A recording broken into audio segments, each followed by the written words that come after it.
This video will be a brief introduction to the eSword Bible software. eSword is a powerful and free Bible software that can aid you in your Bible study. As of the making of this video, it is available for PC and Apple computers and mobile devices. It can be downloaded at e-sword.net. This video will not demonstrate every feature of eSword, but eSword comes with a user's guide. It can be accessed under the Help menu by choosing Contents. This demonstration will be using eSword version 12.1.0. Let's get started. The first thing we will examine is the interface. After installation, your interface may look something like this. The interface can be changed by going under the Window menu or by clicking on this group of buttons here. Currently, this view shows a combination of different things. The Bible is in the main window, the place to choose the Bible reference is to the left of that, and there are 3 tabs on the far left, one for commentaries, one for editors, and one for dictionaries. Clicking on a tab opens up the window. Moving your mouse back to the right allows the window to close. Clicking on the thumbtack on the upper right of the window will toggle between leaving the window open or allowing it to close. Clicking on the different buttons on this row allows us to choose what is maximized. You can maximize the view for the Bible, commentaries, dictionaries, or editor, or choose the original view. At the top of the main Bible window are different tabs showing different Bibles that are installed, along with the options for comparing verses or viewing Bible versions in parallel. These will be demonstrated later. The versions you see may be different than in this video. To see what Bible versions are available, as well as what commentaries and dictionaries are available, use the Download menu. Some items are free to download, and some may require a purchase. Other buttons to note along the top strip are the back and forward buttons. These allow you to go backwards and forwards to verse references you have previously chosen. They work similar to the back and forward buttons in a web browser. There is also a pair of binoculars. This button is for searching the Bible. This will be demonstrated later as well. Now let's look at some basic navigation for the Bible itself. To choose which version to read, simply click on the tab at the top of the Bible window. Some versions have a plus sign next to it. This will be shown later. At this point, I want to navigate to a specific Bible reference. Let's go to 1 Peter chapter 5 and verse 8. I'm going to use the Bible Books tab on the left. If you don't see that, you can also use the Open Book icon near the top left to look up a scripture reference. Since 1 Peter is near the end of the New Testament, I will scroll down the list of books until I find it. Once I click on 1 Peter, the name is highlighted. You will also note that the number list in the column to the right has changed. It now reads 1 through 5. These are the chapter numbers associated with the book. Clicking on 2 Peter shows me only 1 through 3 because 2 Peter only has 3 chapters. Clicking back on 1 Peter, I then want to go to chapter 5, so I will click on the number 5.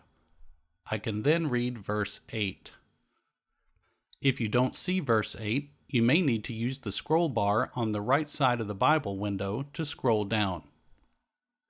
Even though I can see the verse right now, it's also not a bad idea to actually click on the verse you want to read. This highlights the verse reference. This tells eSword that this is the verse you are looking at. If you consult commentaries or other references, eSword can automatically pull the part of the reference related to the verse you are looking at. Clicking on the verse also makes eSword remember the reference. That way I can go to the reference again by using the back and forward buttons. Just remember that when I clicked on the number 5, eSword took me to the first verse of chapter 5. Then I clicked on verse 8. So, the verse reference in the list will be verse 8, preceded by verse 1, preceded by the previous verse reference, etc. You can actually see the list of previous verses by using the pull-down menu next to the back button. This way, if I want to go 5 verse references back, I don't have to hit the back button 5 times. I can simply choose the past verse reference from the list. If I go back a few verses, I can now use the forward button to go back to 1 Peter chapter 5 and verse 8. Notice that chapter 5 verse 1 comes before it. Besides clicking on the verse reference, you can also click on words within the verse. They will not show up as highlighted, but clicking on a word can make it visible in the bottom right. Currently, I have selected 1 Peter 5:8, and I have clicked on the word adversary. Notice that eSword is telling me that there is commentary available for this verse, and there is a dictionary definition available for the word adversary.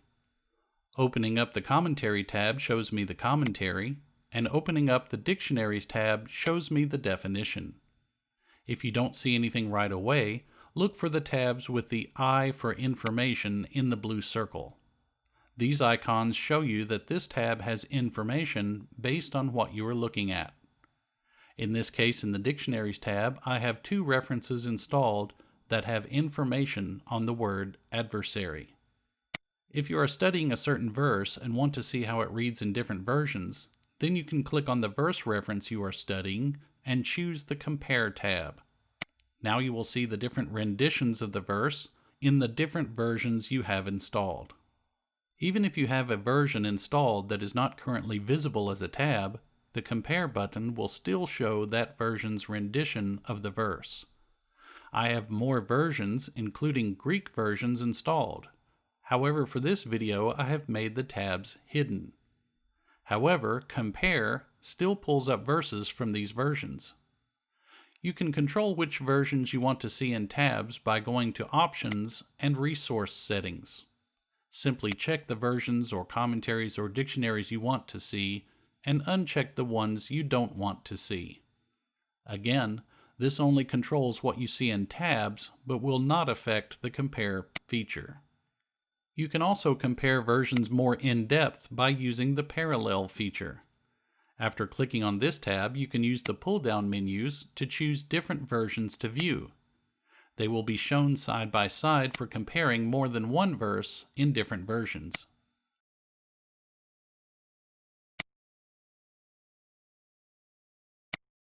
Use your scroll bar on the right to go up and down in the passage. Remember that context is important. Another tool to help your study of context is the Split tool. Going back to the main Bible tab, we will look at one Bible version. By clicking the Split button, the Bible window is split into 2 independent windows. I can use the scroll bar to make sure my main verse I am studying is in view in the bottom window, and then use the other window to scroll around and look at the verses before and after it. I can also select other verse references to appear in the top window while keeping my verse in question visible in the bottom one. To exit the split view, simply click on the Split button again. Clicking on a tab with a plus sign means that it will have the same Bible text, but with additional study aid information. Clicking on the King James Version plus shows me the same verse, but with a lot of numbers after the letter G.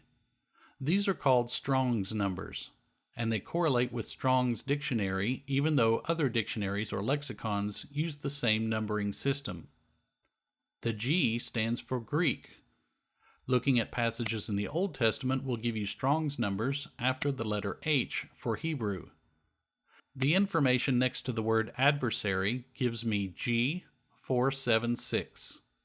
This means that the word or words in Greek that have been translated as adversary in the English can be found in dictionaries by looking for the Strong's number G476. In eSword, I can hover my mouse over this number and it will automatically show me the definition without having to go to the Dictionaries tab. Clicking on the numbers will make the definitions available not only in Strong's dictionaries, but also in other lexicons that use Strong's numbers, such as Thayer's. I can see this in my Dictionaries tab. Keep in mind that a word can have multiple definitions, and which definition is meant depends on the context. Looking at Strong's definitions may sometimes give you a plethora of meanings. Don't just pick out the one that sounds the best to you. Use the context to help narrow down the meaning. Clicking on the KJV tab takes me back to the King James Version without the Strong's numbers. Next, we will look briefly at the Editors tab. This is where you can keep your own notes as you study. There are 3 options to see here: Journal Notes, Study Notes, and Topic Notes. Use the journal notes as your own personal notes to jot down your ideas. Notice that it is based on the date, like a journal or diary. Use the pull-down menu next to the date to change the date of the journal. In Study Notes, you can choose a Bible verse and then attach your note to that verse. I will choose 1 Peter 5:8 and make a note. Now if I navigate to a different place and then navigate back to that verse, my notes will still be attached to that verse.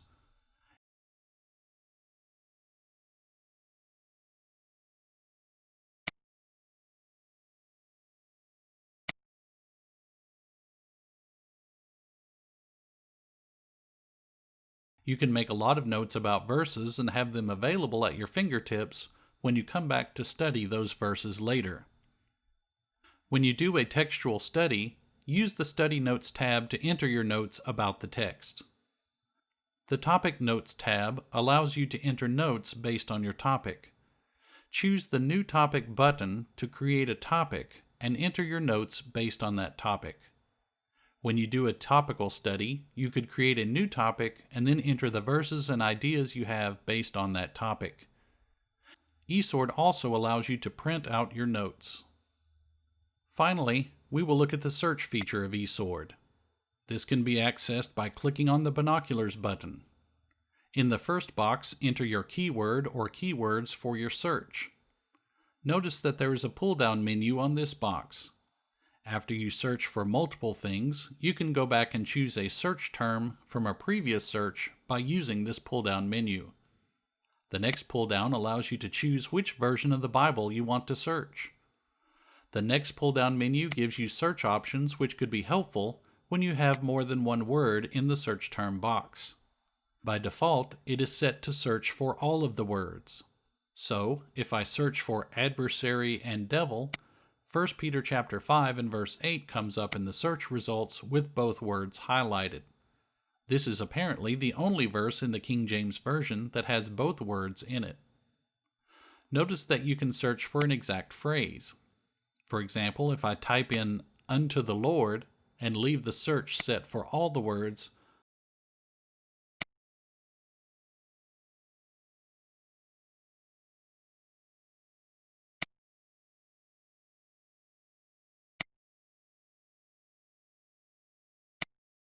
I will pull up over 2,000 verses with all 3 words in them. However, if I search for the exact phrase, I get only verses with those 3 words in that exact order. Now the verse count is down to 484. I can further refine that by using the next pull-down menu to determine which part of the Bible I want to search.